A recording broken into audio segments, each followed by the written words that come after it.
রেখা পাত্র অনেক খিস্তি খামারি দেয়, লেখাপড়া জানে না তো, মূর্খের অশেষ দোষ। এ আমাদেরকে সেদিন প্রথম বলেছে রেখা পাত্র, সেটা হচ্ছে একটা একটা কথা উনি বললেন, আমি নোংরা রাজনীতি করি না। তাহলে মা তুমি এরকম বললে কেন? নোংরা রাজনীতিটা কি? আমি তোমাকে বললাম যে মা আমাদের ভাড়াটা দিচ্ছ না কেন, বলে আমি এই পড়ে আছি, আমার কাছে এখনো টাকা আসেনি। তো আমি এখানে অবজেকশন করলাম আপনারা টাকা দেন না বলে, মাসে মাসে এমএলএ দের টাকা ঠিক তার অ্যাকাউন্টে চলে যায়। রেখা পাত্রই ভাড়া নিয়েছিল, এই তো ওই 26-এর এপ্রিল থেকে ভাড়া আছে, এপ্রিল মে ভাড়া দিয়েছে, এই জুন জুলাই আগস্ট পুরো 3 মাস হয়ে গেল, কোনো ভাড়াও দেয় না, প্লাস কেনার কোনো কথা বলছে না। আমি সমস্যায় পড়েছি। তো 70,000 টাকা ভাড়া কথা হয়, হয়ে 4 বিঘে জমি, বাগান বাড়ি টাড়ি সব ওরা ব্যবহার করছে, এবং ওই ওখানে খাওয়া দাওয়া, উৎসব আনন্দ, পিকনিক, পুকুর আছে, সবকিছু নিয়ে ওরা আছে। ভাড়া বকেয়া ও জমি দখলের অভিযোগে বিতর্কে বিধায়িকা, শিরোনামে কেশবানন্দ প্যালেস।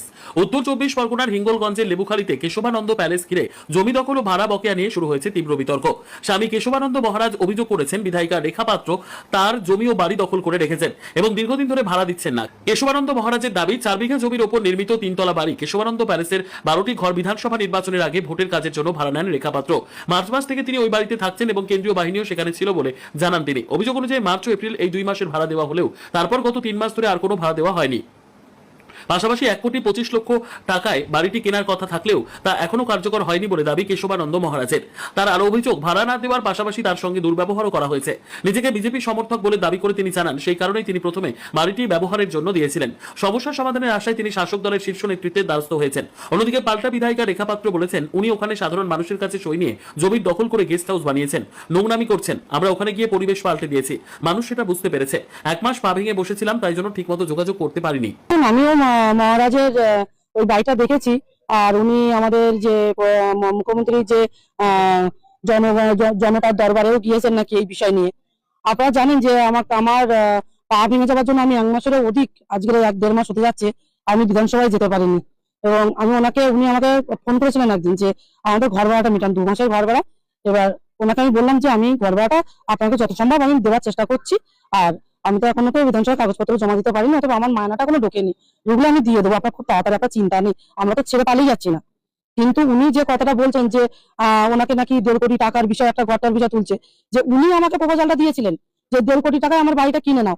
আমি খাই লোকের বাড়ি পরিচালিকার কাজ করে, সেইখান থেকে আমাদের এখন বর্তমান মুখ্যমন্ত্রী আমাকে আজকে পার্টিতে নিয়ে এসে আজকে একটা আন্দোলন থেকে তুলে এনে আমাকে একটা জায়গা করে দিয়েছেন। আমি 1.5 কোটি টাকা করে থেকে জোগাড় করবো যে ওই বাড়ি যেমন নেবো। আমি কুজো আমি চিতে শোয়ার শখ আমার নেই। আর একজন মহারাজ এরকম একটা কথা বলছেন, উনি বিগত দিনে ওই বাড়িতে কি করতো, কি কারবার চালাতো, সেটা কিন্তু এই হিঙ্গলগঞ্জ এবং লেবুখালীর মানুষের অজানা নয়। অতএব এই বাড়িতে আমরা আছি এবং সুস্থ ভদ্রতার সাথে আছি, আর আমরা পালিয়ে যাবার লোক নেই, আমার বাড়ি এখানে।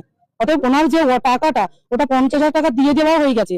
উনি যে মিথ্যে কথা বলছেন আমার হাজবেন্ডের নামে, যে আমার হাজবেন্ড নাকি কিস্তি মেরে ওনাকে বলেছেন, কিন্তু আমি কখনোই বিশ্বাস করি না যে ওনার সাথে কিস্তি মেরেছেন। কিন্তু উনি আমাকে ফোন করেছিলেন, আমাকে অপমানজনক কথা বলেছিলেন, আমার কাছে যে রেকর্ডিং আছে।